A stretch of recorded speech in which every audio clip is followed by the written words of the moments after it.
నమస్కారం, నేను మిస్ తెలంగాణ రాష్ట్ర ప్రభుత్వము గృహజ్యోతి 200 యూనిట్ల ఉచిత విద్యుత్ పథకానికి సంబంధించి అదేవిధంగా 500 రూపాయలకే గ్యాస్ సిలిండర్ పథకానికి సంబంధించి అర్హులైనటువంటి వారికి అన్యాయం జరగకుండా ఎవరైతే ఈ పథకం పరిధిలో అనర్హులుగా గుర్తించబడ్డారో, వీరి దరఖాస్తులు రిజెక్ట్ అయ్యాయో వారి నుంచి తిరిగి అభ్యర్థనలను స్వీకరించాలని, అంటే దరఖాస్తులను స్వీకరించాలని చెప్పేసి ముఖ్యమంత్రి రేవంత్ రెడ్డి గారు ఆదేశించడం అనేది జరిగింది.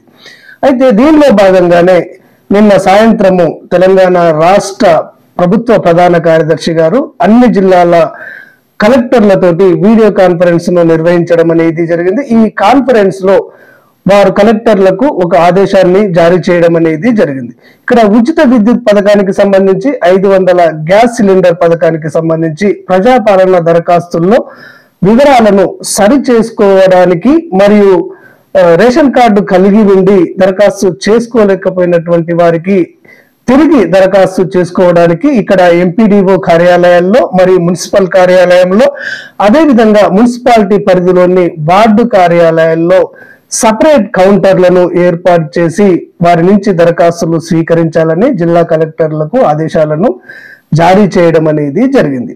ఇప్పటికే మనకు గృహజ్యోతి ఉచిత విద్యుత్ పథకానికి సంబంధించి 0 బిల్లులను నమోదు చేయడం అనేది జరుగుతుంది.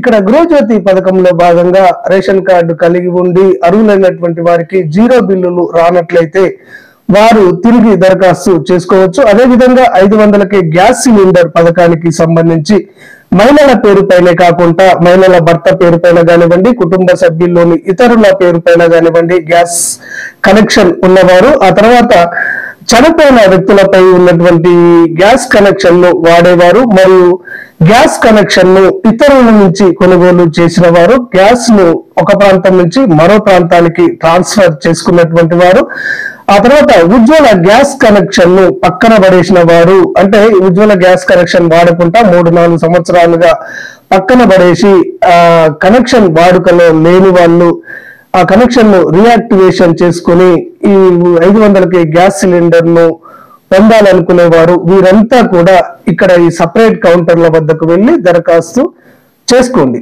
ఈ 2 పథకాలకు సంబంధించి ఎలాంటి లేటెస్ట్ అప్డేట్ వచ్చినా గానీ ఆ సమాచారాన్ని అంతర్నేత్ర వెంటనే మీకు తెలియజేయడం అనేది జరుగుతుంది. ఈ సమాచారం మీ మొబైల్లో వెంటనే రావాలి అంటే అంతర్నేత్ర ఛానల్ ను తప్పకుండా సబ్స్క్రైబ్ చేసుకోండి. ధన్యవాదాలు.